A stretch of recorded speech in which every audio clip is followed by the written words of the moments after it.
ഈ രാത്രി സ്കരിക്കാത്ത നമ്മൾ പറയാൻ എന്താ 5 വക്ത് സ്കരിക്കുന്ന പുതിയാപ്പിള കിട്ടിയാൽ മതി. ചിലരും അതുമല്ല, കള്ളുടി പിഞ്ഞ് വേണ്ടാന്ന് പറഞ്ഞിട്ട് കിട്ടൂല. ഈ അരിജാലിലും ഈ റോഡിലും വീണടക്കാത്ത പുതിയാപ്പിള കിട്ടിയാൽ മതി. ഇപ്പം അങ്ങനെയൊക്കെയാ പറയല്ലേ. സുബ്ഹാനല്ലാഹ്. അല്ലാഹുവേ, പഠിച്ചോനെ, ഈ ഉമ്മത്തിനെ നന്നാക്കണേ റബ്ബേ, നന്നാക്കണേ തമ്പുരാനെ, നന്നാക്കണേ റബ്ബേ. അതുകൊണ്ട് നമ്മുടെ വീടുകളിൽ ആണുങ്ങളും പെണ്ണുങ്ങൾക്കും അല്ലാഹുവിന്റെ ശറഇന്റെ ഇൽമിനെ സംബന്ധിച്ച് ബോധം വേണം, നല്ല ബോധം വേണം. മുത്തായ നബി തങ്ങൾ പറയുമായിരുന്നു, ഇമാം ബുഖാരി തങ്ങൾ ഉദ്ധരിച്ച ഹദീസ്, സലാസത്തുൻ ലഹും അജ്റാൻ, 3 വിഭാഗം ആളുകൾക്ക് അല്ലാഹു 2 വീതം കൂലി കൊടുക്കുന്നുണ്ട് എന്ന് റസൂലുള്ളാഹി സ്വല്ലല്ലാഹു അലൈഹി വസല്ലം. 3 വിഭാഗം ആളുകൾക്ക് 2 വീതം കൂലിയുണ്ട്, 2 വീതം കൂലിയുണ്ട്.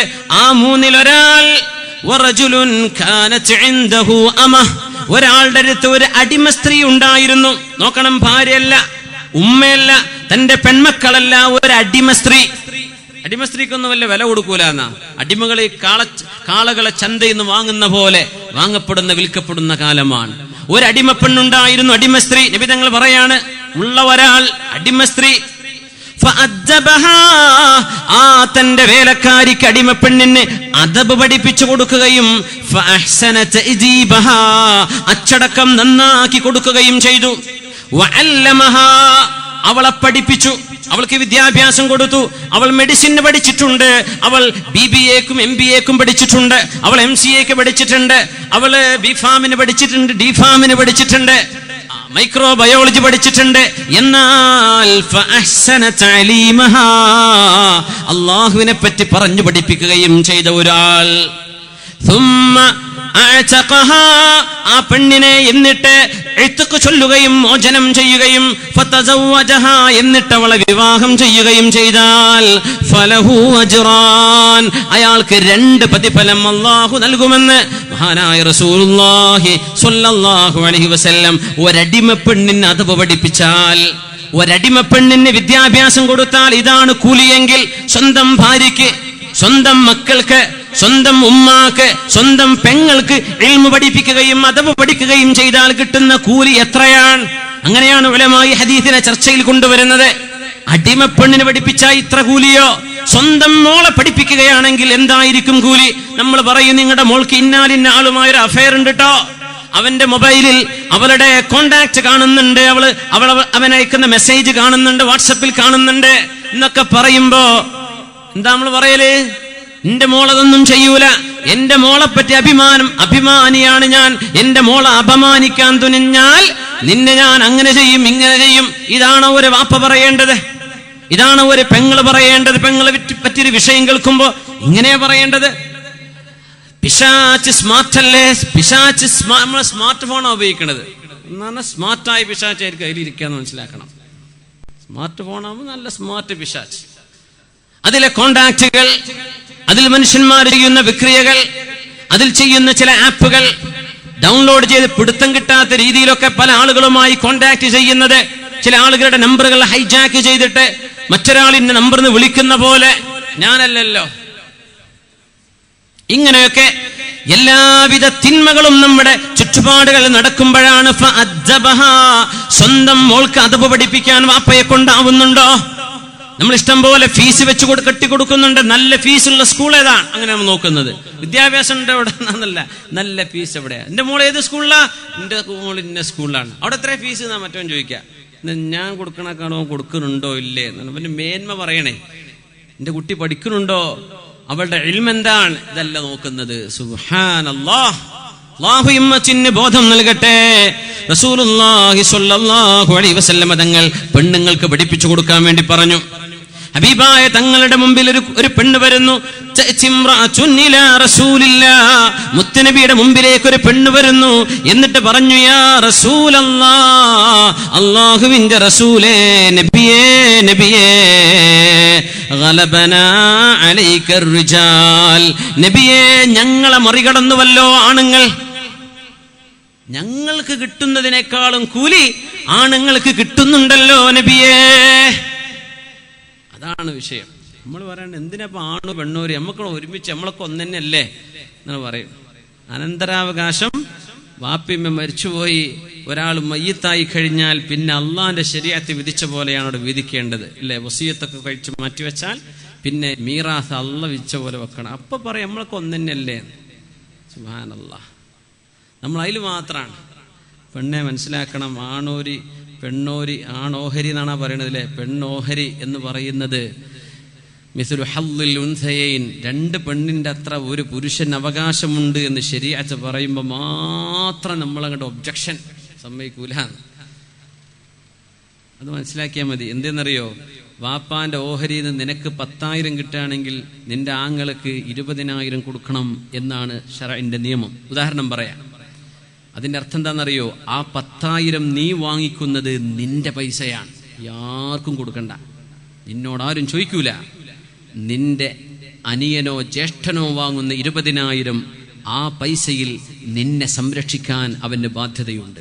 ആ പൈസയിൽ നിന്റെ വാപ്പയെ നിന്റെ ഉമ്മയെ പരിചരിക്കാൻ അവന് ബാധ്യതയുണ്ട്. ആ 20,000 സ്വന്തം ഭാര്യയ്ക്ക് ചെലവ് കൊടുക്കാൻ അവന് ബാധ്യതയുണ്ട്. ആ 20,000 സ്വന്തം കുഞ്ഞിന്റെ സ്കൂൾ ഫീസ് അടക്കാൻ അവന് ബാധ്യതയുണ്ട്. ആ 20,000 അവന് വീട് വെക്കാൻ ബാധ്യതയുണ്ട്.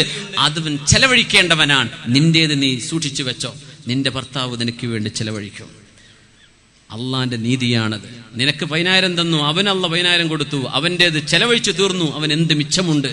അള്ളാഹുവിന്റെ ഹിക്മത്താണത്. അതുകൊണ്ട് നിന്റെ ഓഹരിയേക്കാൾ ഇരട്ടി അള്ളാഹു നിന്റെ ആങ്ങൾക്ക് കൊടുക്കുന്നു. അതിൽ ഒബ്ജക്ഷൻ പറയല്ലേ. അള്ളാഹിന്റെ ശരീഅത്താണത്. മനസ്സിലായില്ലേ? പെണ്ണുങ്ങളത് അവർക്കുള്ളതാ, ആണുങ്ങളത് ചെലവഴിക്കാനുള്ളതാ. മുത്തുനബിയോട് വന്ന് പറയുന്നു, ഗലബനാ യാ റസൂലല്ലാഹ്, നബിയേ നബിയേ ഞങ്ങളെ മറികടന്നുവല്ലോ. ഗലബനാ അലൈക്കർ റിജാൽ, പുരുഷന്മാരല്ലോ നബിയെ കൂലി മുഴുവനും കൊണ്ടുപോകുന്നത്. അവരല്ലയോ അങ്ങയിൽ നിന്ന് കേട്ടു പഠിക്കുന്നത്. അങ്ങയുടെ ഒരു ദർസ്, അങ്ങയുടെ ഒരു വഅല്, അങ്ങയുടെ ഒരു സാരോപദേശം, ഒരു ഖുർആൻ ക്ലാസ്, ഒരു ഹദീസിന്റെ ക്ലാസ്, അല്ലെങ്കിൽ അങ്ങയുടെ ഒരു മൗഇലത്ത്, ഒരു നസീഹത്ത് ഞങ്ങൾക്ക് കേൾക്കാൻ അവസരമില്ലല്ലോ നബിയേ. ഫജ്അൽ ലനാ യൗമാ, ഞങ്ങൾക്കൊരു ദിവസം അങ്ങ് മാറ്റിവെക്കണം നബിയേ. ഞങ്ങൾ പെണ്ണുങ്ങൾക്കൊരു വഅല് പറഞ്ഞു തരണം നബിയേ. അങ്ങ് ഞങ്ങൾക്ക് വേണ്ടി മാത്രമായി ഒരു വഅല് വേണം. ആര് പറയാ? സ്വഹാബിയാത്ത് മുത്ത് നബിയോട് വന്ന് ചോദിക്കുന്നു സ്വല്ലല്ലാഹു അലൈഹി വസല്ലം, എന്തിനാണ് തുഅല്ലിമുനാ, ഞങ്ങളെ പഠിപ്പിക്കാൻ, തുഹദ്ദിസുനാ, ഞങ്ങൾക്ക് അങ്ങ് ഹദീസ് പറഞ്ഞു തരണം, വതുഫഖിഹുനാ ഫീ ഉമൂരി ദീനിനാ, ഞങ്ങളുടെ ദീന് ഞങ്ങൾക്ക് മനസ്സിലാക്കി തരാൻ നബിയേ ഞങ്ങൾക്കും അവസരം വേണം, ഞങ്ങൾക്കും അവസരം വേണം എന്ന് മുത്തുനബിയോട് വന്ന് ഒരു കൂട്ടം പെണ്ണുങ്ങൾ ചെയ്ത അപേക്ഷ. മുത്തുനബി എന്തു പറഞ്ഞു? മൗഇദുകുന്ന ബൈതു ഫുലാന, ഇന്നാലിന്നവരുടെ വീട്ടിലാണ് നിങ്ങളുടെ സ്ഥലം, ഇതാ ഞാൻ വരാം, നിങ്ങൾക്ക് ഞാൻ വഅദ് പറഞ്ഞു തരാം, ഇന്നാലിന്ന വീട്ടുകാരുടെ വീട്ടിലേക്ക് ഞാൻ വരാം, അവിടെ ഇച്ചിരി സൗകര്യം ഉണ്ടല്ലോ. അങ്ങനെ നബി തങ്ങൾ ആഴ്ചയിൽ ഒരു ദിവസം ഈ പെണ്ണുങ്ങൾക്ക് വേണ്ടി വഅദ് പറഞ്ഞു കൊടുക്കുമായിരുന്നു. ഫകുന്ന യജ്തമിഅന, ആ വീട്ടിലേക്ക് പെണ്ണുങ്ങൾ വരുമായിരുന്നു. വയതി അലൈഹി സ്വലാത്തു വസ്സലാം വയുദർരിസുഹുന്ന, നബി തങ്ങൾ അങ്ങോട്ട് വരികയും അവരെ പഠിപ്പിക്കുകയും ചെയ്യുമായിരുന്നു. റസൂലുള്ളാഹ് 5000 10,000 സ്ക്വയർ ഫീറ്റ് നിങ്ങളുടെ വീടുകൾക്ക് സൗകര്യങ്ങൾ ഉണ്ടായിരിക്കെ, വീടുകളിൽ അയൽപ്പക്കത്തെ പെണ്ണുങ്ങൾക്കോ നിങ്ങളുടെ കുടുംബക്കാർക്കോ വന്നിരിക്കാൻ നിങ്ങളുടെ വീടുകളിൽ റൂമുകൾ സൗകര്യങ്ങൾ ഉണ്ടായിരിക്കെ, ഏതെങ്കിലും ഒരു വഅദ്, ഏതെങ്കിലും ഒരു മസ്അല പഠിക്കാൻ നിങ്ങൾക്ക് പഠിപ്പിച്ചു തരാൻ ഒരു മുഅല്ലിമത്ത്, ഒരു മുദർരിസത്ത്, അല്ലെങ്കിൽ നിങ്ങൾക്കൊരു മഹ്റമിനെ കൊണ്ടുവന്ന്, അല്ലെങ്കിൽ നിങ്ങൾക്ക് ഒരു ആലിമിൽ നിന്ന് പഠിക്കാനുള്ള ഒരു അവസരം, ഇൽമിന്റെ ഒരു മജ്ലിസ് നിങ്ങളുടെ വീടുകളിൽ, ഏതെങ്കിലും ഒരു വീടുകളിൽ നിങ്ങൾക്ക് മറ്റെവിടെയും സൗകര്യം കിട്ടിയില്ലെങ്കിൽ നിങ്ങളുടെ വീടുകളിൽ ഇൽമിന്റെ മജ്ലിസുകൾ എപ്പോഴെങ്കിലും നടത്തണം എന്ന് തന്നെയാണ് അഷ്റഫുൽ ഖൽഖ് റസൂലുള്ളാഹി സ്വല്ലല്ലാഹു അലൈഹി വസല്ലം പറയുന്നത്. നമ്മുടെ വീടുകളുടെ സൗകര്യങ്ങൾ ഉപയോഗപ്പെടുത്തണ്ടേ? വലിയ വലിയ റൂമുകളും ഹാളുകളൊക്കെ അല്ലേ? എന്നാൽ അയൽപക്കത്തെ പെണ്ണുങ്ങളൊക്കെ കൂടിയിരുന്ന് നിങ്ങളുടെ ഉമ്മ റിയാദുസ് സ്വാലിഹീൻ എടുത്ത് വെച്ച് അവർക്ക് അവർക്ക് ഹദീസ് ഓതി കൊടുക്കാം. ഉദാഹരണം പറയാം, ഫത്ഹുർ റഹ്മാൻ തഫ്സീറുണ്ട്, മഹാനായ കെ.വി. ഉസ്താദിന്റെ തഫ്സീർ, വളരെ സരളമായ വാക്കുകൾ, മഹാനായ ബഹാഉദ്ദീൻ ഉസ്താദ് അവറുകൾ വ്യാഖ്യാനം കൊടുത്ത വളരെ സരളമായ ഫത്ഹുർ റഹ്മാൻ, നല്ല മലയാളം സരളമായ തഫ്സീർ. അത് നമ്മുടെ പെണ്ണുങ്ങൾക്കൊക്കെ ഒന്ന് ഓതി, ഒരാൾ അവർക്ക് ഓതി വായിച്ചു കൊടുക്കുന്നു, കേൾക്കുന്നു. നമുക്ക് ചെയ്തുകൂടെ? അതൊക്കെ അതൊക്കെ ചെയ്യുമ്പോഴേക്കും നമ്മൾ വേറെ പാർട്ടിക്കാരാവെന്ന് പറയാം. നമുക്ക് ഇസ്ലാമികമായ അഹ്ലുസുന്ന വൽ ജമാഅത്തിന്റെ അഖീദയിൽ നിന്നുകൊണ്ട് നമുക്കും ചെയ്തുകൂടെ? ചെയ്യാലോ. നന്മകൾ ചെയ്യേണ്ടതാണ്. അല്ലാഹുവിന്റെ റസൂൽ പെണ്ണുങ്ങൾ പഠിക്കണമെന്ന് പറഞ്ഞവിടെ വീടുകളിൽ, സൗകര്യമുള്ള വീടുകളിൽ മൗഇദുകുന്ന ബൈതു ഫുലാന, ഇന്നാലിന്നവളുടെ വീട്ടിലാണ് ഞാൻ നിങ്ങൾക്ക് വഅദ് പറഞ്ഞു തരുന്നത് എന്ന് പറഞ്ഞ് റസൂലുള്ളാഹി സ്വല്ലല്ലാഹു അലൈഹി വസല്ലം നബിയാണ് മുർസലാണ്. നബിതങ്ങൾ ഔലാ ബിൽ മുഅ്മിനീന മിൻ അൻഫുസിഹിം, സ്വന്തം വാപ്പയെ പോലെ അല്ലെങ്കിൽ അതിനപ്പുറത്താണ് നബിതങ്ങൾ സ്വല്ലല്ലാഹു അലൈഹി വസല്ലം. ബീബായ നബിതങ്ങൾ പോയി ഇൽമു പറഞ്ഞു കൊടുക്കുമായിരുന്നു. നമ്മുടെ വീടുകളിൽ, സൗകര്യമുള്ള വീടുകൾ, മുതലാളിമാർ വലിയ വലിയ വീടുകളൊക്കെ വെക്കുമ്പോ ഇൽമിന്റെയോ ദിക്റിന്റെയോ സ്വലാത്തിന്റെയോ മജ്ലിസുകൾ വീട്ടുകാർക്ക് വേണ്ടി ഇവിടെ വെച്ചു കൊടുത്തുകൂടെ? ചില ചിന്തകൾ നിങ്ങൾക്ക് കൈമാറുകയാണ്. അള്ളാഹു ഇതൊക്കെ നടപ്പിലാക്കാൻ തൗഫീഖ് തരട്ടെ. ഇത് നാളെ ആവട്ടെ മറ്റന്നാളാവട്ടെ എന്ന് വിചാരിക്കും. ഇന്ന് ഇപ്പോഴേ മനസ്സിൽ തീരുമാനിക്കുക. വരുന്നവർ വന്നോട്ടെ, ചിലർ വന്നില്ലാന്ന് വരും. നമുക്ക് ക്ഷണിക്കാൻ അല്ലാഹു പറഞ്ഞു, ഉദ്ഉ ഇലാ സബീലി റബ്ബിക ബിൽ ഹിക്മതി വൽ മൗഇദത്തിൽ ഹസന. അള്ളാന്റെ വഴിയിലേക്ക് ക്ഷണിക്കുക. ഇതിലൊരു നല്ല രസമുള്ളൊരു ആശയമുണ്ട് ഇതിന്റെ ഉള്ളില്. പഴമള്ളൂർക്ക് എന്നെ വിളിച്ചു എന്ന് വിചാരിക്കുക. എൻ്റെ സുഹൃത്ത് റഹ്മാൻ ഉസ്താദ് പറഞ്ഞു, എന്ത് നമ്മളെ വീട്ടിൽ നിന്ന് ഭക്ഷണം കഴിക്കണം. അയ്യോട്ടെ, റഹ്മാൻ ഉസ്താദിനെ ക്ഷണിച്ചു, ദഅവത്ത് ചെയ്തു, ഞാൻ അതിന് ഇജാബത്ത് ചെയ്യണം, മറുപടി കൊടുക്കും. ഞാൻ വന്നു പോയിട്ടോ, നല്ല ഭക്ഷണം കഴിച്ചു, മാഷാ അല്ലാഹ്, അൽഹംദുലില്ലാഹ്. അപ്പോൾ എന്നെ ക്ഷണിച്ചത് എവിടേക്കാണ് ഇവർ വിളിച്ചത്? വീട്ടിലേക്കോ റോട്ടിലേക്കോ? വീട്ടിലേക്ക്. നമ്മൾ വിളിക്കൽ അങ്ങനെയല്ലേ? അള്ള വിളിച്ചത് റോട്ടിലേക്കാണ്. ഉദ്ഉ ഇലാ സബീലി റബ്ബിക്, അള്ളാന്റെ വഴിയിലേക്ക് വരും. അള്ള വിളിക്കുന്നത് സ്വർഗത്തിലേക്കാ. പക്ഷെ അള്ളാന്റെ ദഅവത്ത് ചെന്നത് എങ്ങണ്ടാ? അള്ളാഹുവിന്റെ വഴിയിലേക്ക് വിളിച്ചു. റോട്ടുകാർക്കെങ്കിലും നമ്മൾ ഇൻവിറ്റേഷൻ കൊടുക്കുമോ? കല്യാണത്തിന് വരണട്ടോ, നമ്മളെ മറ്റേ പാലക്കാട് കോഴിക്കോട് റോട്ടിലേക്ക് അങ്ങനെ ഉണ്ടോ? ആ റോട്ടിൽ നിന്ന് തിരിഞ്ഞു വന്ന് എൻ്റെ വഴിക്കുള്ള വഴി അങ്ങനെയല്ലേ പറയാ? അള്ള വിളിച്ചത് വഴിയിലേക്കാണ്, നമ്മൾ വിളിക്കുന്നത് ഡെസ്റ്റിനേഷനിലേക്കാണ്. എന്തേ കാരണം എന്നറിയോ? നമ്മളൊക്കെ ഒരു വഴിയിലാണ്, എല്ലാവരും ഒരു സബീലിലാണ്, സ്വർഗത്തിന്റെ സബീലിലേക്കാണ്. ചില ആളുകൾ അവിടെ എത്തും, ചില ആളുകളുടെ ടയർ പഞ്ചറാവും, ചിലത് വയ്ക്കുന്ന പെട്രോൾ തീരും, ചിലത് വണ്ടി തന്നെ കേടന്നിട്ട് കുടുങ്ങിപ്പോവും, ചിലതവിടെ മലക്കം പറഞ്ഞിട്ട് താഴേക്ക് വീണുപോകും. പക്ഷെ ഓടുന്ന ഓട്ടം സബീലിലേക്കാണ്, സബീലിലൂടെ ഓടുകയാണ് സ്വർഗത്തിലേക്ക്. വിളിക്കാൻ പറഞ്ഞത് അങ്ങനെയാ. സ്വർഗത്തേക്ക് പിടിച്ചു കൊണ്ടുവരാനൊന്നും കഴിയില്ല. വിളിച്ചു നോക്കി. ചിലവർ ഇങ്ങനെ നിന്നിട്ട് ഇങ്ങനെ കുറേ നേരം വരും, മരിക്കോളം വസ്വാസാക്കാറ്. ഇതിലിപ്പോൾ ഏതാ ശരി എന്നും പറഞ്ഞിട്ട് മരിക്കണ തലേന്ന് വരെ ഇത് തീരുമാനമാവില്ല. അങ്ങനെ മരിച്ചു പോകും. ഇതിലിപ്പോൾ ഏതായിരുന്നു ശരി പടച്ചോനെ, അവരാണോ ഇവരാണോ എന്ന് പറഞ്ഞു. അതൊക്കെ നേരത്തെ തീരുമാനിച്ചൊന്ന് ഉറപ്പിച്ചേക്ക്. അള്ളാഹു നമ്മെ ഇസ്തിഖാമത്തിലാക്കി തരട്ടെ.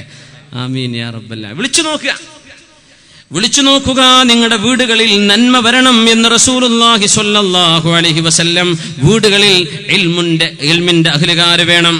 അബൂ ഖതാദ റളിയല്ലാഹു അൻഹു വുളു എടുക്കാൻ വേണ്ടി നിന്നു. ഭാര്യയോട് പറഞ്ഞു, കുറച്ച് വുളുവിന് വെള്ളമെടുത്ത് തരണം. വെള്ളമെടുത്ത് വെച്ചു. ഖതാദ റളിയല്ലാഹു അൻഹു മറ്റെവിടേക്കോ നീങ്ങിപ്പോയപ്പോഴേക്കും ഒരു പൂച്ച വന്ന് ആ വെള്ളത്തിൽ തലയിട്ടു. അപ്പോ മഹാനവർ ഇത് കണ്ടിട്ടില്ല.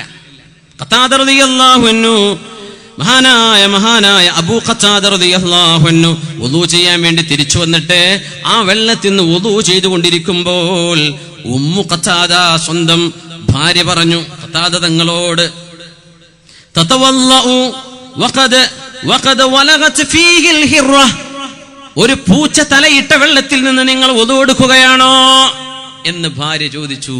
ഇവിടെ എന്താ വിഷയം എന്നറിയോ? ഭാര്യ അള്ളാഹുവിന്റെ ദീനിന്റെ വിഷയം നിരീക്ഷിച്ചു പഠിക്കുന്നവളാണ്. കാരണം ഒരു പൂച്ച തലയിട്ട വെള്ളം ത്വാഹിറാണോ അല്ലയോ എന്ന് ഇവര് പഠിച്ചിട്ടില്ല. പക്ഷെ അത് നിരീക്ഷിച്ചു. ഭർത്താവിനോട് ചോദിക്കുകയാണ്, ഒരു പൂച്ച തലയിട്ട വെള്ളം നിങ്ങൾ അതുകൊണ്ട് വുളു ചെയ്യുകയാണോ എന്ന് ചോദിച്ചപ്പോ ഖതാദ റളിയല്ലാഹു അൻഹു ഭാര്യയെ പഠിപ്പിച്ചു കൊടുക്കുകയാണ്. സമിഅ്തു റസൂലല്ലാഹ് സ്വല്ലല്ലാഹു അലൈഹി വസല്ലം യഖൂലു ഫീഹാ, അല്ലാഹുവിന്റെ റസൂൽ ഈ വിഷയത്തിൽ പറഞ്ഞത് ഞാൻ കേട്ടിട്ടുണ്ടെന്ന്. അബൂ ഖതാദ റളിയല്ലാഹു അൻഹു, ഇന്നഹാ ലൈസത് ബിനജിസ്, അത് നജസല്ല, ഇന്നഹാ മിനത് തവാഫീന അലൈക്കും വത്തവാഫാത്ത്, അതൊരു വൃത്തിയുള്ള ജീവിയാണല്ലോ. നിങ്ങളുടെക്കിടയിലൂടെ നടക്കുകയും നിങ്ങൾക്കിടയിൽ ജീവിക്കുകയും ചെയ്യുന്ന, നിങ്ങളോടൊപ്പം കഴിയുന്ന വൃത്തിയുള്ള ജീവിയല്ലേ. അതുകൊണ്ട് ഒരു പൂച്ച തലയിട്ടാൽ അത് നജസാകുന്നില്ല, വുളു എടുക്കാൻ പ്രയാസമില്ല എന്ന് സ്വന്തം ഭാര്യയെ പഠിപ്പിച്ചു അബൂ ഖതാദ റളിയല്ലാഹു അൻഹു. നമ്മുടെ മക്കളെ, നമ്മുടെ പെങ്ങളെ, നമ്മുടെ ഉമ്മയെ ദീനിന്റെ കാര്യങ്ങൾ നമ്മൾ പഠിപ്പിച്ചു കൊടുക്കാറുണ്ടോ? മക്കളെ എഴുന്നേറ്റ് നിന്ന് ഭക്ഷണം കഴിക്കുമ്പോൾ, എഴുന്നേറ്റ് നിന്ന് വെള്ളം കുടിക്കുമ്പോൾ, ചായ കുടിക്കുമ്പോൾ പറയും, ഉമ്മ എനിക്ക് നേരല്ല, എൻ്റെ വണ്ടി വരാനായി, അല്ലെങ്കിൽ ബസ് വരാനായി, ട്രെയിനിന്റെ സമയമായി, ഞാൻ പോവാന്ന് പറഞ്ഞ് എഴുന്നേറ്റ് നിന്നിട്ട് വെള്ളം കുടി, എഴുന്നേറ്റ് നിന്ന് ചായ കൂടി. കുട്ടികൾ സ്കൂളിലെ ബസ്സിന് കാത്തിരിക്കാൻ, എഴുന്നേറ്റ് നിന്നിട്ട് കുടിക്കാൻ, എഴുന്നേറ്റ് നിന്നിട്ട് കഴിക്കാൻ. നമ്മൾ പറയാറുണ്ടോ, കുഞ്ഞെ അവിടെ ഇരുന്നേക്കിൻ, ഇവിടെ കസേര ഉണ്ടല്ലോ, സോഫയിൽ ഇരുന്നൂടെ, ബെഡിൽ ഇരുന്നൂടെ, ചെയറിൽ ഇരുന്നൂടെ? നമ്മളെ മക്കളോട് ഇത് പറയാറുണ്ടോ, അല്ല പറഞ്ഞു കൊടുക്കാറുണ്ടോ? എന്തുകൊണ്ട്? ഹബീബായ തങ്ങൾ നഹാ റസൂലുള്ളാഹി സ്വല്ലല്ലാഹു അലൈഹി വസല്ലം തങ്ങൾ ചെയ്യരുത് എന്ന് പറഞ്ഞിട്ടുണ്ട്. അയ്യശ്റബ റജുലു ഖായിമ, എഴുന്നേറ്റ് നിന്നുകൊണ്ട് നിങ്ങൾ കുടിക്കരുതെന്ന് പറഞ്ഞിട്ടുണ്ട് സ്വല്ലല്ലാഹു അലൈഹി വസല്ലം.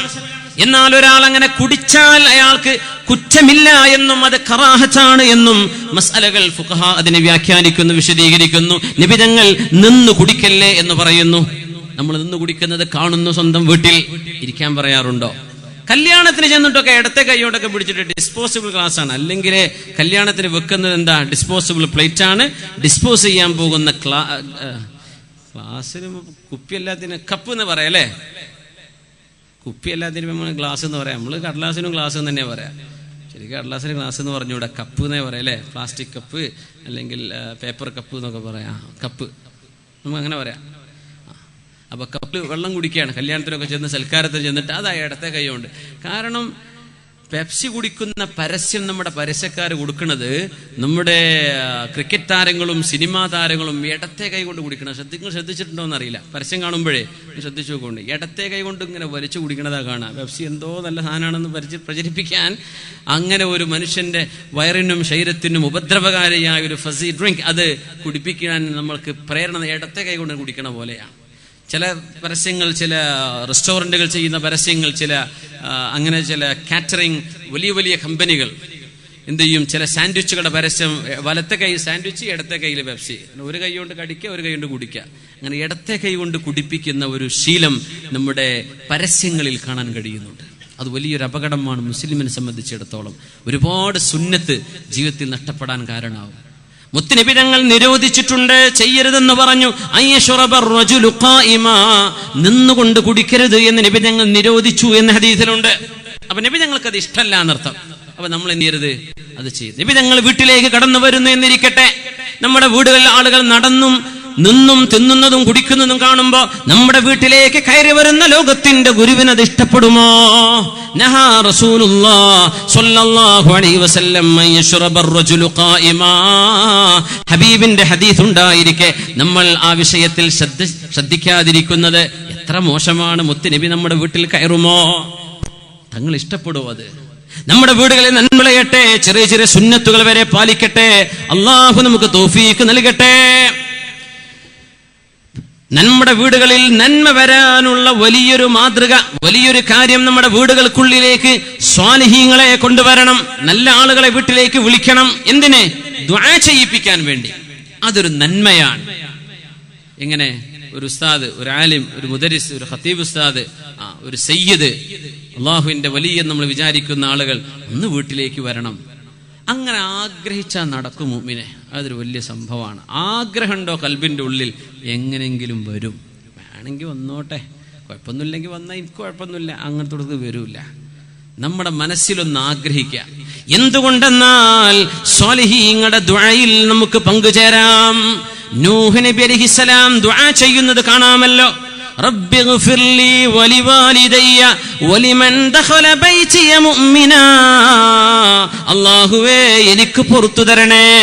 അംബിയാഇന്റെ ദുആയാണത്.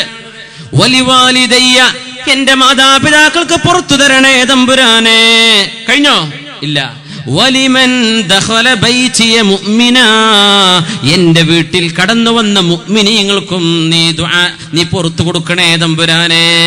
എന്റെ വീട്ടിൽ കയറി വന്ന ആളുകൾ, ഇപ്പൊ വീട്ടുകാരുടെ ദുആയിൽ അവർ കിട്ടും, സ്വാലിഹീങ്ങളുടെ ദുആയിൽ അവർ പങ്കുകാരാകും. എന്റെ വീട്ടിൽ വന്നവർക്ക് നീ പുറത്തു കൊടുക്കണമേ, എന്റെ വീട്ടിൽ കടന്ന മുഅ്മിനീങ്ങൾക്ക് പുറത്തു കൊടുക്കണേ എന്ന ദുആ, വീട്ടുകാരന്റെ ദുആ നാട്ടുകാർക്ക് കിട്ടും. സ്വാലിഹീങ്ങളെ കടത്തിക്കൊണ്ടുവന്നാൽ സ്വാലിഹീങ്ങൾ ചെയ്യുന്ന ദുആയിൽ വീട്ടുകാർ ഉൾപ്പെട്ടു. വീട്ടിലേക്ക് വരുന്നവർക്കൊരു ദുആ. നമ്മളൊക്കെ അവനൊക്കെ ശിർക്കാണ്, കുഫറാണ്, വീട്ടിൽ ദ്വാരക്കാൻ പറ്റൂല. നിക്കാഹിന്റെ സദസ്സ് അവിടെ നിന്ന് ദ്വാരുന്ന ആമ്യം വരേണ്ട, കൈ താത്തി വെച്ചാൽ മതി. പുതിയാപ്പിള ഇറങ്ങുമ്പോൾ ദ്വാരക്ക, അതൊക്കെ ശിർക്കല്ലേ. സുബ്ഹാനല്ലാഹ്. വീട്ടിൽ ദുആ ഇറക്കുക, വീട്ടുകാർക്ക് വേണ്ടി ദുആ ചെയ്യുക, എൻ്റെ വീട്ടിൽ വന്നവർക്ക് നന്മ ചെയ്യണേ, ദുആ ചെയ്തു കൊടുക്കുക. ഒരു വീട്ടിലേക്ക് നബി തങ്ങളെ വിളിച്ചാൽ ഹബീബായ സ്വല്ലല്ലാഹു അലൈഹി വസല്ലം തങ്ങൾ ആ വീട്ടിലേക്ക് കയറി ചൊല്ലുകയും ഫസല്ലാ റകഅതൈനി, ആ വീട്ടുകാർക്ക് വേണ്ടി 2 റകഅത്ത് സുന്നത്ത് നിസ്കരിച്ചു കൊടുക്കുകയും സുമ്മ ദആ ലഹും, എന്നിട്ട് അവർക്ക് വേണ്ടി ദുആ ചെയ്യുകയും ചെയ്യും റസൂലുള്ളാഹി തങ്ങൾ സ്വല്ലല്ലാഹു അലൈഹി വസല്ലം. സാധുമാരൊക്കെ വീട്ടിലേക്ക് വന്ന് അവർക്ക് എന്തെങ്കിലും ഭക്ഷണം കൊടുത്തിട്ട് അവർ ദുആ ഇറക്കും, അല്ലാഹുവേ ഈ വീട്ടുകാർക്ക് നിഅമത്ത് ചെയ്യണേ, അല്ലാഹുമ്മ അഫ്തഹ് അബ്വാബ റഹ്മതിക വഫദ്ലിക അലൈഹിം അഹ്ലൽ ബൈത്ത് അകല തുആമകുമുൽ അബ്റാർ, നിങ്ങളുടെ ഭക്ഷണം നല്ല മനുഷ്യന്മാർ തിന്നാൻ ഇടവരട്ടെ. സ്വല്ലത്ത് അലൈക്കുമുൽ മലായിക, ഞങ്ങൾക്ക് ഭക്ഷണം തന്ന വീട്ടുകാരെ നിങ്ങൾക്ക് മലായികത്തുകൾ ദുആ ചെയ്യട്ടെ. വഅഫ്തറ ഇൻദകുമുസ് സായിമൂൻ, നോമ്പ് നോറ്റ ആളുകൾക്ക് നോമ്പ് തുറപ്പിക്കാനുള്ള ഇഫ്താറിന്റെ തൗഫീഖും അല്ലാഹു നിങ്ങൾക്ക് തരട്ടെ എന്ന് ദുആ ചെയ്യാൻ പറഞ്ഞു റസൂലുള്ളാഹി സ്വല്ലല്ലാഹു അലൈഹി വസല്ലം. അതൊന്നും ശിർക്കും കുഫ്റൊന്നും അല്ല മുഅ്മിനേ, അതൊക്കെ സുന്നത്തുകളാണ്. അതൊക്കെ നമ്മൾ ഇങ്ങനെ പോയാൽ പിന്നെ എന്താ ഉണ്ടാവുക, ബാക്കി ഉണ്ടാവുക? എവിടെ ദോയർന്നാലേ അവിടെ ദോയരുന്നു എന്നതിൽ വല്ല തെളിവുണ്ടോ എന്നാ ചോദിക്കുക. കല്യാണത്തിന് സദസ്സ് ഇവിടെ ദോരക്കണ്ടെന്നതിന് വല്ല തെളിവുണ്ടോ? അങ്ങനെ അങ്ങോട്ടും ചോദിക്കാമല്ലോ നമുക്ക്. ആമീൻ പറയാണ്ടിരിക്കുക, ആലിമീങ്ങൾ ആമീൻ പറയുമ്പോൾ കൈ ഉയർത്താതെ അങ്ങനെ ഇരിക്കുക, എന്തോ ജാതി മാറിയ പോലെ.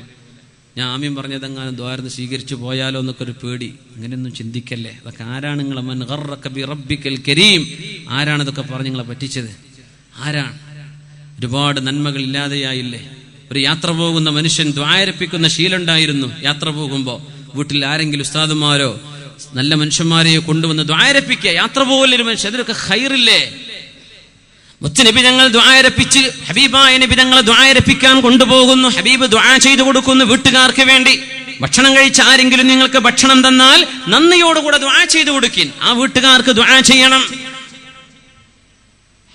അതുമാത്രമല്ല, വീട്ടുകാർ ദുആ ചെയ്യുമ്പോ റബ്ബിഗ്ഫിർലി വലിവാലിദയ്യ വലിമൻ ദഖല ബൈതിയ മുഅ്മിനാ, അല്ലാഹുവേ എനിക്കും എൻ്റെ മാതാപിതാക്കൾക്കും എൻ്റെ വീട്ടിൽ കയറിയിറങ്ങിപ്പോയ, എൻ്റെ വീട്ടിൽ വന്നിറങ്ങിപ്പോയ എല്ലാ മുഅ്മിനീങ്ങൾക്കും പുറത്തു കൊടുക്കണേ. ഇത് ഖുർആൻ പഠിപ്പിച്ച ദുആയാണ്. ആ പ്രാർത്ഥന കിട്ടണം, നമ്മൾ കൊടുക്കണം, ആളുകൾ നമുക്ക് തരണം. ഇതൊക്കെ ഈമാനികമായ ബന്ധങ്ങളാണ്, ചെറിയ കാര്യങ്ങളാണ്. വല്ല പ്രയാസമുണ്ടോ ഇതൊക്കെ ചെയ്യാൻ? വല്ല പ്രയാസമുണ്ടോ? ഇല്ല. മുഅ്മിനീങ്ങളെ വിളിച്ചു വരുത്തുക, അവരെ കൊണ്ട് ദുആരപ്പിക്കുക, നമ്മൾ അവർക്ക് വേണ്ടി ദുആരക്കുക. അല്ലാഹു തൗഫീഖ് തരട്ടെ, അല്ലാഹു തൗഫീഖ് തരട്ടെ. ആമീൻ യാ റബ്ബൽ ആലമീൻ. ഒന്ന് സ്വലാത്ത് ചൊല്ലിയിരിക്കുക. അവസാനത്തെ റൗണ്ടാട്ടെ, ഇനി എഴുന്നേൽപ്പിക്കൂല, ഞാൻ മുമ്പ് നിർത്തും ഇൻഷാ അല്ലാഹ്. നേരം വെക്ക് ഉണ്ട് അല്ലേ? സ്വല്ലു അലൻ നബി മുഹമ്മദിൻ വആലിഹി അല്ലാഹുമ്മ സ്വല്ലി അലാ സയ്യിദിനാ മുഹമ്മദിൻ വഅലാ ആലി സയ്യിദിനാ മുഹമ്മദിൻ വബാരിക് വസല്ലിം അലൈഹി.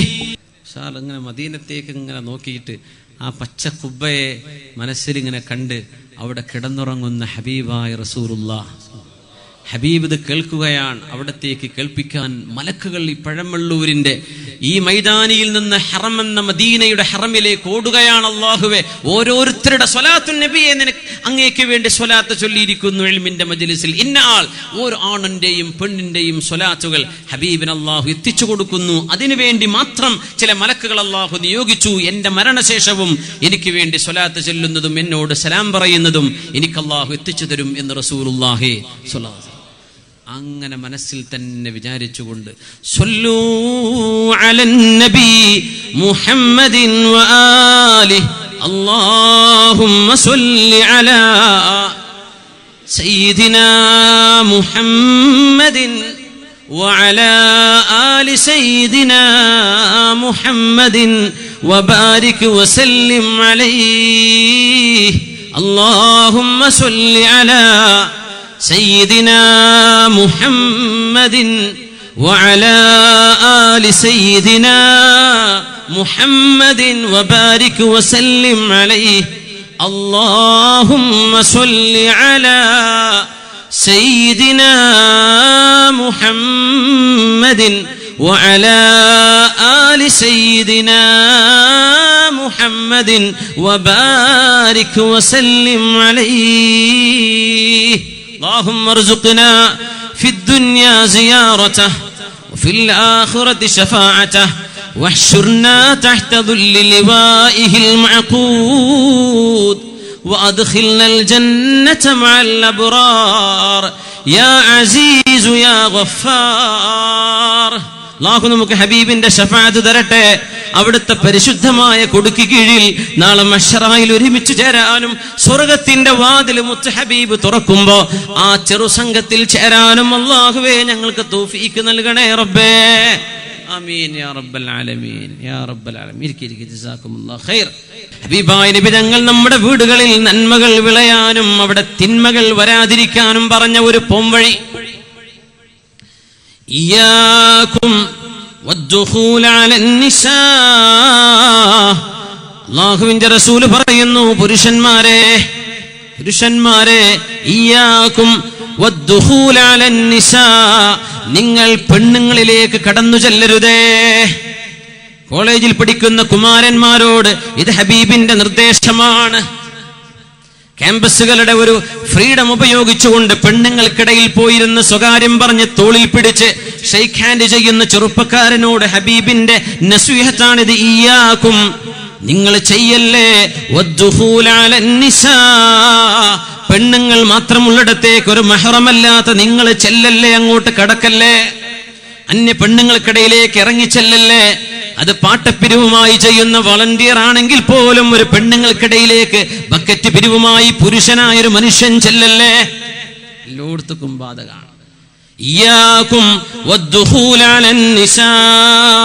അപ്പോഴാണ് അൻസ്വാരികളിൽപ്പെട്ട ഒരാൾ ചോദിച്ചത്, നബിയേ യാ റസൂലല്ലാഹ്, അല്ലാഹുവിന്റെ റസൂലേ, അറഅയ്തൽ ഹംവാ, കല്യാണം കഴിച്ചു കൊണ്ടുവന്നത് ജ്യേഷ്ഠനാണ്, അനുജനായ എനിക്ക് എന്റെ ജ്യേഷ്ഠന്റെ ഭാര്യയുടെ അരികത്തേക്ക് ഒരു സാധനം വേണം അമ്മായി, അല്ലെങ്കിൽ സഹോദരി എന്ന് ജ്യേഷ്ഠന്റെ ഭാര്യയുടെ അരികത്തേക്ക് ചെന്ന് വല്ലതും ചോദിക്കാനോ വാങ്ങിക്കാനോ ഉണ്ടെങ്കിൽ പോകുന്നതിന് വിരോധമുണ്ടോ നബിയേ?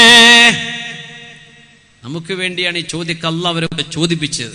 കാരണം ശരീഅത്തുൽ ഇസ്ലാം ഖിയാമത്ത് നാൾ വരെ നിൽക്കണം. ജ്യേഷ്ഠന്റെ ഭാര്യയെ ഓടിച്ചു കൊണ്ടുപോകുന്ന അനുജന്മാർ വരുന്ന കാലമെന്ന് റസൂൽ അറിഞ്ഞോ? സ്വന്തം ജ്യേഷ്ഠന്റെ ഭാര്യയെ ത്വലാഖ് ചൊല്ലിപ്പിക്കുന്ന വിധത്തിലേക്ക് അനുജന്മാർ സ്വന്തം ജ്യേഷ്ഠന്റെ ഭാര്യയിലൂടെ ഹറാമായ രീതിയിൽ ഇടപെടുന്നത് അല്ലാഹുവിന്റെ റസൂൽ അറിഞ്ഞോ? സ്വന്തം വീടുകളിൽ എത്രത്തോളം അച്ചടക്കത്തിൽ കഴിയേണ്ട വീടുകളിൽ സ്വന്തം വീടുകൾക്കുള്ളിൽ അള്ളാഹു ഏറ്റവും വെറുക്കുകയും വ്യഭിചാരം ചെയ്തവൻ അവൻ വിവാഹിതനാണെങ്കിൽ ഒരു മൃഗത്തെ നായ എറിഞ്ഞുകൊല്ലുന്ന പോലെ എന്ന് പറഞ്ഞുകൂടാ. മൃഗങ്ങൾ അങ്ങനെ എറിഞ്ഞുകൊല്ലാൻ പാടുള്ളതുമല്ല. എന്നാൽ ഒരു മനുഷ്യനെ മരണം വരിക്കുന്നത് വരേക്കും എറിഞ്ഞുകൊല്ലണമെന്ന് പറഞ്ഞ ഗാഢമായ ഗൗരവപരമായ ശിക്ഷ നടപ്പാക്കാൻ പറഞ്ഞ തിന്മകൾ വീടുകൾക്കുള്ളിൽ നടക്കുന്ന കാലത്താണ് മുത്ത് നബിയുടെ ഹദീസിന്റെ പ്രസക്തി. ഇയ്യാകും, സൂക്ഷിക്കണേ, അരുത് അരുത്, വദ്ദുഖൂല അലൻ നിസാ, പെണ്ണുങ്ങളുടെ അരികത്തേക്ക് പെണ്ണുങ്ങൾക്കിടയിലേക്ക് നീ ഇറങ്ങിച്ചെല്ലല്ല. അത് നിന്റെ വാട്സപ്പിലൂടെ ആവട്ടെ, നിന്റെ ഫേസ്ബുക്കിലൂടെ ആവട്ടെ, നിന്റെ കോണ്ടാക്റ്റുകളിലൂടെ ആവട്ടെ, പാതിരാത്രി നിന്റെ റോങ് നമ്പറായി വിളിക്കുന്ന നിന്റെ വഞ്ചനയുടെ വിളിയിലൂടെ ആവട്ടെ, അല്ലാത്തതാവട്ടെ, അന്യ പെണ്ണിലേക്ക് നീ ഇറങ്ങിച്ചെല്ലല്ല, അന്യ പെണ്ണുങ്ങളിലേക്ക് നീ ഇടപെടല്ല. ഇയ്യാകും വദ്ദുഖൂല അലൻ നിസാ, നിന്റെ കാലുകൊണ്ട് നടന്നു പോകുന്ന നടത്തമാണെങ്കിൽ തന്നെയും എയറിലൂടെ സിഗ്നലുകളായി അള്ളാഹുവിന്റെ അന്തരീക്ഷത്തിലൂടെ ഹറാമിന്റെ സിഗ്നലുകളും മെസ്സേജുകളും നിന്റെ സോഷ്യൽ മീഡിയകളിലൂടെ അന്യ പെണ്ണുങ്ങൾക്ക് കൈമാറുന്ന ആ പ്രവേശനമാണെങ്കിൽ തന്നെയും ചെയ്തു പോവല്ലേ. അറഅയ്തൽ ഹംവ യാ റസൂലല്ലാഹ്, ഞങ്ങൾ ഭർത്താക്കന്മാരുടെ സഹോദരന്മാർക്ക് വല്ല വിരോധവുമുണ്ടോ നബിയെ? അത് ഞങ്ങളുടെ വീട്ടിൽ താമസിക്കുന്നവരല്ലേ, എന്റെ ജ്യേഷ്ഠന്റെ ഭാര്യയല്ലേ, എന്റെ അനുജന്റെ ഭാര്യയല്ലേ, പ്രായപൂർത്തിയായി എനിക്ക് അവരരികത്തേക്ക് ചെല്ലാൻ വല്ല കുഴപ്പവുമുണ്ട് നബിയെ? ഈ പറഞ്ഞ ഹദീസിൽ ഞങ്ങൾക്കത് ബാധകമാണോ എന്ന് ചോദിച്ചപ്പോഴാണ് ലോകത്തിന്റെ ഗുരു മുസ്ലിം ഉമ്മത്തിൽ നമ്മൾ കേൾക്കാൻ ഇഷ്ടപ്പെടാത്തത്, നമ്മൾ ഒരിക്കലും വായിക്കാൻ ഇഷ്ടപ്പെടാത്തത്, നമ്മുടെ അയൽപക്കങ്ങളിൽ പിറുപിറുക്കാൻ ഇഷ്ടപ്പെടാത്തത്, നമ്മുടെ കുടുംബ ബന്ധങ്ങളിൽ വിള്ളൽ വീഴുന്ന ആഭാസങ്ങൾ നടക്കാതിരിക്കാൻ വേണ്ടി ഹബീബ് കൊടുത്ത മറുപടി എന്താണ്? അറഅയ്തൽ ഹംവ എന്നതിന് മറുപടി ഖാല അൽ ഹംവ അൽ മൗത്ത്, അൽ ഹംവ അൽ മൗത്ത്, ഭർത്താവിന്റെ സഹോദരൻ അല്ലെങ്കിൽ ഭർത്താവിന്റെ ബന്ധു, ഭർത്താവിന്റെ ബന്ധു എന്നർത്ഥമുണ്ടതിന്. ഖരീബുസ് സൗജ്, അത് ഭർത്താവിന്റെ അനുജനാവാം, അമ്മായിയുടെ ഭർത്താവിന്റെ അമ്മായിയുടെ മകൻ, ഭർത്താവിന്റെ അമ്മാവന്റെ മകൻ, ഭർത്താവിന്റെ അകന്ന കുടുംബങ്ങൾ, മഹറമല്ലാത്ത ബന്ധങ്ങൾ മുഴുവനും. ഭർത്താവിന്റെ മഹറം പോലും ഭർത്താവിന്റെ ഭാര്യക്ക് മഹറമല്ലല്ലോ. ഭർത്താവിന്റെ ഖരീബീങ്ങളായ ആളുകൾ, ഭർത്താവിന്റെ വാപ്പ ഇവൾക്ക് മഹറമാ. വാപ്പയുമായുള്ള കടപ്പാട് വളരെ മനോഹരമാണ് ദീനിൽ. വാപ്പയുടെ സ്ഥാനമാണ് ഭർത്താവിന്റെ വാപ്പക്ക്, ഭർത്താവിന്റെ ഉമ്മാക്ക് സ്വന്തം ഉമ്മയുടെ സ്ഥാനമാണ്. എന്നാൽ ഭർത്താവിന്റെ അനുജനോ, ഭർത്താവിന്റെ ജ്യേഷ്ഠനോ, ഭർത്താവിന്റെ ബന്ധുക്കൾക്കോ ഇവളിലേക്ക് ഇടപെടാൻ പാടുണ്ടോ? കാണാൻ പാടുണ്ടോ? സംസാരിക്കുന്നത് അനാവശ്യമായ സംസാരങ്ങൾ, അത്യാവശ്യമായൊരു വിഷയങ്ങൾക്കല്ലാത്ത ഇടപെടലുകൾ. എന്താണ് അതിന്റെ വിധി എന്ന് അല്ലാഹുവിന്റെ റസൂൽ പറഞ്ഞത്? അൽഹമു അൽ മൗത്ത്. ഭർത്താവിന്റെ ബന്ധുക്കൾ ആ ഭർത്താവിന്റെ ഭാര്യയുമായി ഇടപെടുന്നത് അൽ മൗത്ത്, മരണം കാണുന്ന പോലെ നിങ്ങൾ കാണണം, മരണം കാണുന്നത് പോലെ കാണണം. ഒരു മരണത്തിൽ നിങ്ങൾ എഴുന്നേറ്റ് ഓടില്ലേ? ഒരു വീടിന് തീ പിടിച്ചാൽ നിങ്ങൾ ഓടി രക്ഷപ്പെടില്ല, മരിക്കണ്ടെന്ന് വിചാരിച്ച്. ഒരു ഒഴുക്കിൽപ്പെട്ടാൽ നിങ്ങൾ നീന്തി രക്ഷപ്പെടാറില്ലേ? മരണം വരുന്ന ഇടങ്ങൾ നിങ്ങൾ എങ്ങനെയാണ് പേടിക്കുന്നത്? അതുപോലെ പേടിക്കണമെന്ന് ലോകത്തിന്റെ ഗുരു മുഹമ്മദ് മുസ്തഫ. ഈ ഹദീസ് നമുക്ക് ബാധകമല്ലേ? കേരളീയ മുസ്ലിമീങ്ങൾക്ക് ബാധകമല്ലേ? ലോക മുസ്ലിമീങ്ങൾക്ക് ബാധകമല്ലേ?